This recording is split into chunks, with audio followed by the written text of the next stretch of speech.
Okay, I'm gonna stop playing with my hair now and just start the video. This is my very first ever post-op video! Yay! Woo, I'm on the loser's bench, I'm on the loser's bench. So that means that I have to get serious and do this. Hello, my name is Michelle. I am coming to you 6 days post RNY Gastric Bypass. I had the gastric bypass on July 6, 2017 at St. Bernardine's Medical Center in San Bernardino, California. My surgeon was Dr. Fedorka. When I first started this journey in August of 2016, I weighed 365 pounds, which was my highest ever recorded weight. My surgery weight was 332.2 pounds, and my date as of today, 6 days post-op, is 326.8, which makes a total loss since my high weight of 38.2 pounds and a since surgery loss of 5.4 pounds in 6 days. Yay! I am probably going to need to make a couple of videos because this one I just want to basically talk about what happened during the actual surgery. I've been meaning to make this video, but I was feeling kind of tired and rough, obviously, after having surgery. So, as I'm sure those of you who have had the surgery can understand. So, let's begin my life with the beginning of my life. Actually, for those of you who are watching for the very first time, let me run through this really quickly. My insurance provider is Kaiser Permanente of Southern California. Excuse me. Ever since surgery, I've had the burps, the little burps. And I say that because it's important. I think when I first started looking, I wanted to know other people's experiences through Kaiser. So through Kaiser, I started in August, on August 17th of 2016, and I started with there's 12 weeks of classes, a psych evaluation, a second psych evaluation. You have to meet with the bariatric doctors a couple of times, and then you meet with the surgeon, and then they give you a date, and then you meet with the surgeon's physician's assistant, and then you get your surgery, and then you're on the loser's bench. And all of that took me 11 months almost, from August 17th of last year to July 6th of this year. So I just wanted to let you know that if you're with Kaiser, it's not going to be a short process, but hopefully, you know, as I'm seeing already, it's going to be worth it. So just hang in there, and it will eventually come. So anyway, surgery day, my surgery time, check-in time was scheduled for 5:15 in the morning. I was really sweating it because we had to wait until the day before surgery to get the phone call about when surgery was. So, which is horrifying because you're sitting there the whole day thinking, they're not going to call, and then I'm supposed to be there, and I won't be there, and then surgery's going to get canceled. Because I'm sure if all of you who have surgery know that, like, the worst fear ever is that surgery is going to get canceled at the last minute. So, anyway, I got the call the night before, and I was also stressing over the fact that my physician's assistant appointment, she hadn't told me what I needed to do to prepare my body for surgery. Like, I know there are people who've had to wash with special soap and, like, sleep in a bubble the night before, and I hadn't been given any instructions except to be on all liquids the day before surgery and clear liquids after lunch. And no liquids after midnight, because, you know, it's like Gizmo from the Gremlins. You multiply after midnight, drink liquids. Anyway, so I actually asked the lady who called with the surgery time, and she said, just, you know, take a shower and don't put on any perfume or lotion, and that was it. So the next morning I did that, and I didn't put on any deodorant just in case, because I know that that's the way for some people. So I didn't do that either. I just I took a shower the night before and washed my hair and used pretty soap and everything, and the day of surgery I washed and I just scrubbed, just very lightly scrubbed with the sponge with no soap or anything, just to get, you know, the overnight stuff off. And I didn't really sleep the night before at all. I watched like a million reruns of Roseanne, and that was pretty much my night before surgery. I think I got about an hour of relaxing time, and then it was time to go. I had the biggest surgery bag ever. It must have weighed like 600 pounds. I packed like a pair of pajamas, but if then I couldn't wear pajamas around my waist, then a nightgown and extra underwear and slippers and biotine, and like I had the list so long, and like all this toiletry stuff, and you know, better overpack than underpack, I guess. I really didn't use hardly any of it. For those of you packing for surgery, I'll let you know. I used my slippers. I used my nightgown to go home in. I used the biotine like once, and I really probably could have lived without it. I used the chapstick once. I probably could have lived without it. I packed snacks for my mom and my best friend who were going to be waiting for me. And that was it. I mean, I packed a sleep mask and all kinds of crazy shit. And those are the only things that I used. Because, you know, I was only there for one night, and I didn't know whether I was going to be there for 1 or 3 or what. But I was only there for one night, so I just stayed in the gown the whole time. My gown tied real nice. It was really generous, and it tied real nicely in the back, so I didn't have to worry about showing my booty when I was walking around. Anyway, okay, so they checked me in for surgery. I had a mild heart attack because they wanted my Social Security. I have Medicare because of my disability, and they wanted some piece of Medicare ID that I didn't have, and I was going to freak out, but then they figured it out. So we got through that okay. Minor heart attack. And then we went upstairs, and I was expecting to have to wait a little while before they took me back to do, you know, to give me the IVs and start the IV and give me this shot and that shot and put the gown on you and stuff like that. But I went back there, and it was like, oh, hey, hi, here, pee in a cup, go to bed, put this on, needles, questions, because they ask you, be prepared for surgery. They ask you the same questions 600 times because they want to make really, really sure that you are really, really the person who is getting this surgery, and you know what surgery you're getting, and they're doing the right surgery on you. And I was worried because I walked back there just to give my paperwork to them, and then my mom was like out there, and they took me, and I thought, oh my god, they're going to send me to surgery. My mom's not going to see me before I go. But they had her come back, because if that happens to you, don't worry. After they got me all prepared, and they started the IV, which hurt like a mother mucker. Like, I don't know if you can still see it. That's my IV war wound. And I have a bruise on this hand as well, because she had to do it over here, but she couldn't get it in my left hand, so she had to do it in my right hand, and it hurt. Like, I'm not going to say it hurt worse than the surgery, but I would take another day of recovering from the surgery over having that IV done in my hand again. Anyway, so they'll let my mom come back, and then the surgeon came over, and he asked me another million questions about who I was and what surgery I was getting. He saw that I lost 5 pounds since my physician's assistant appointment, which he was happy about because that's what I was supposed to lose. He said, hey, we're good to go. The anesthesiologist came by and said, oh, we're going to send you to Hawaii. And he was trying to be funny, but he wasn't. Like, I don't like a peppy anesthesiologist. I prefer an anesthesiologist who's very calm. But he was just trying to be cute, and I could have lived without that. And the circulating nurse came by, who's one of the nurses that's going to be in the operating room. And another nurse came by, and they were doing their thing and hooking me up and putting the things around my legs that squish so you don't get blood clots. And and they got me all ready, and I said goodbye to my mom, and that's why it's weird, like, talking about it, I'm getting all nervous, and I wasn't nervous at the time. Like, one thing that was really different than a lot of people's experience is they did not give me any kind of sedative at all. They didn't give me any sedative. Like, I mean, I could have, if I was, like, panicky, I could have just jumped out there and ran down the hallway. Like, it was crazy. No sedative. So then they took me back to the OR. I remember thinking that the OR was really small. And I saw the screen that they were going to use for the laparoscopic stuff, and it was just like 800 people in there pulling me this way and that, getting me ready.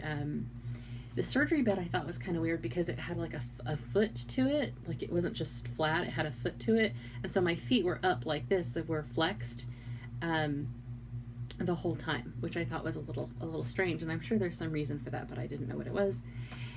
And just and then the anesthesiologist, and this one grabbed this arm and that one grabbed that arm, and the anesthesiologist came by and said, okay, you're going to Hawaii now, and put the mask. I said, okay, breathe. And that was it. And the next thing I knew, and it's not like, It's not like you go to sleep and you're aware that you've had sleep time. It is they put the mask on you, you close your eyes, and then you wake up in the recovery room. It doesn't feel like any time has passed. And it felt like 8 people grabbing me under my arms and under my legs and switching me from one bed to another. And okay, I don't want to scare anybody, but I want this to be real talk, okay? And we're already getting to 10 minutes here, so I gotta hurry up. Real talk. I was in agony. Absolute agony. My stomach hurt, where my incisions are across my abdomen hurt, but that wasn't the worst of it. My back hurt so bad. I wanted to come out of my skin. I have never been in pain like that ever in my life. And so I just want to prepare you for those people who've said, well, it just kind of hurts like you did a lot of sit-ups. That was not my experience. I was in absolute agony, and I'm a tough cookie, and I was sort of moaning, and when I could finally talk, I was saying, I'm so sorry, but my back, please, my back, and they put a hot towel behind my back and another pillow behind my back, and it wasn't doing anything. And they gave me the pain button, which was my best friend, which you can only push every 10 minutes, and it lights up when you can push it, and it makes a little ding, and anyway, oh my god, it was just agony, absolute agony. And I was in recovery for 3 hours. Yeah, 3 hours, because they didn't go and get my mom and my friend until 1:30 in the afternoon, and the surgery was over at 9:30. Now, the surgeon came in and talked to my mom, and he said that the surgery went well, that I was just like perfect in there, didn't have any scar tissue or anything, just zip, zip, zip, and he said he wished the rest of the day went as well as it did with my surgery, and so he was happy with that, but the recovery room agony was pretty dang bad. And then they put me in my hospital bed, and in my hospital room, which I had a single room, which was great, and there really wasn't, once we got my back sorted out, which took probably into that night to really start feeling a little bit better, and I think it was because they told me it was because of being on the surgery table and there's no padding and you're just flat like that. But once that got sorted out, it hurts. Like, it really hurts. It really, really hurts. But it's not so bad that you're gonna die. And it's not so bad that you can't get up and go to the bathroom. And it's not so bad that you can't walk. So the actual stomach part of it, it hurts. And it's definitely a significant hurt. But it's not like the worst thing ever, and it's hard even like in remembering it. I remember that back pain, but I don't remember the stomach pain very much, which means it must have significantly hurt, because I remember that it did, but it must not have been like the worst thing in my life, like that back pain, because I can barely remember it. And I still feel some 6 days later. I still feel some, especially in my lower left abdomen. It feels like there's a burning thing there, and I think I might have stretched some staples or something. More on that later.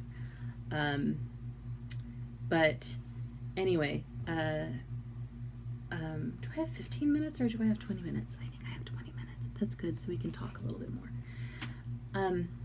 Mine does that because for some reason on my iPad it won't update anything to YouTube that's longer than 20 minutes, even though I have the cleared account. And you guys have been watching me for a while, so I can be complaining about that. Anyway, so I got in the hospital room, and they gave me some ice chips right away, which was great. I was really worried about being super thirsty because I gotta take a drink now. Because I'm a total water junkie, and I was worried that I was going to die of thirst, and it really wasn't that bad. So if you're really worried about that, please don't be, because it's not nearly as bad as you think it's going to be. They brought me some ice chips right away, and my mom was there.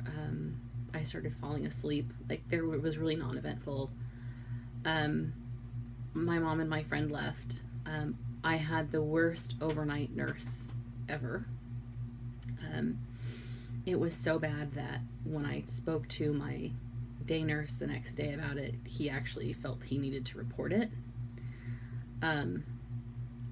She was just so bad. She kept saying that she was going to get things and then she wouldn't ever come back.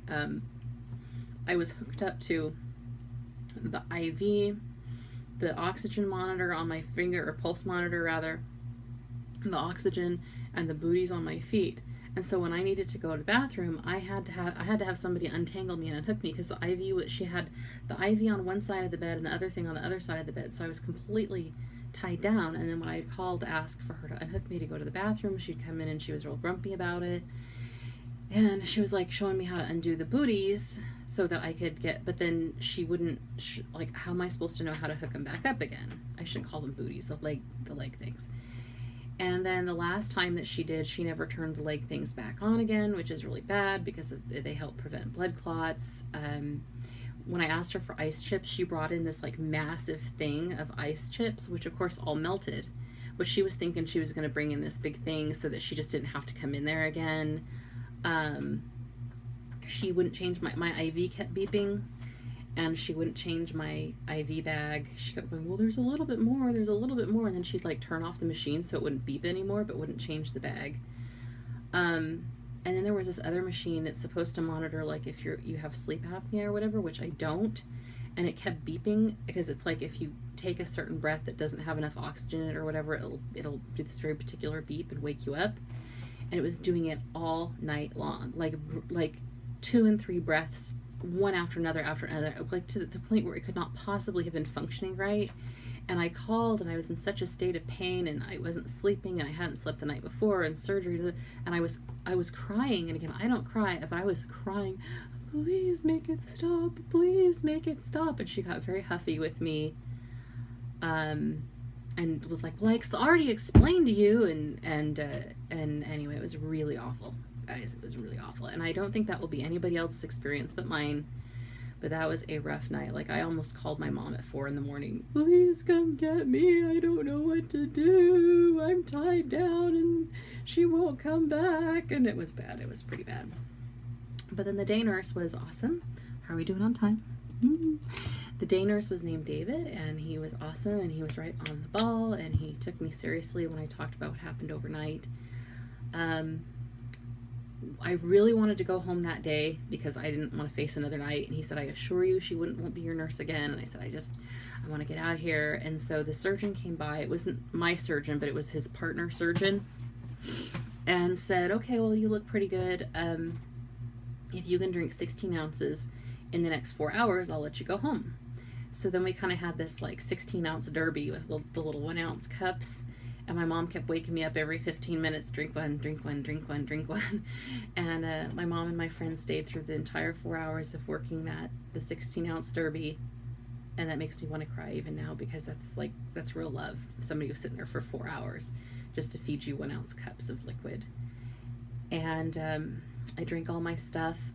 We met a CNA, an assistant nurse, who was fabulous and came in and talked to us, and we had a good time with her. And in the end, they gave me a pillow to help hold my guts in, like you pressed against your stomach when you stand up, and then with a Sharpie, and they signed it. She and David, the day nurse, signed it, and I got to go home because we fudged it by 3 cups. I only got 13 in, but we did our cups, and I got to go home, and I was so happy I can't even say. And I got on my couch. I made this like whole throne for myself, and I actually slept. And I didn't have that machine beeping at me, and I didn't have the scary nurse, and it was like the best thing ever. So that is my hospital experience. I'm going to end now because we're running short on time. I'm sure there's stuff I missed. If you have any questions, if you're with Kaiser and you have any questions about the process, please let me know. But anyway, either that, or you just have any questions about surgery, the actual surgery itself, or the day after in the hospital, please do contact me, because it's so fresh on my mind right now. I'll really be able to answer those questions with a really fresh mind. Anyway, I'm going to do another video tomorrow about the post-surgery, the first week post-op, and how it's been at home here. But that was my adventure getting surgery. I hope you all have been doing well. I've been trying to keep up with videos the best I can. And you're all wonderful, and thank you for your well wishes for surgery. That really made me feel good to know that everybody was rooting for me. Bye.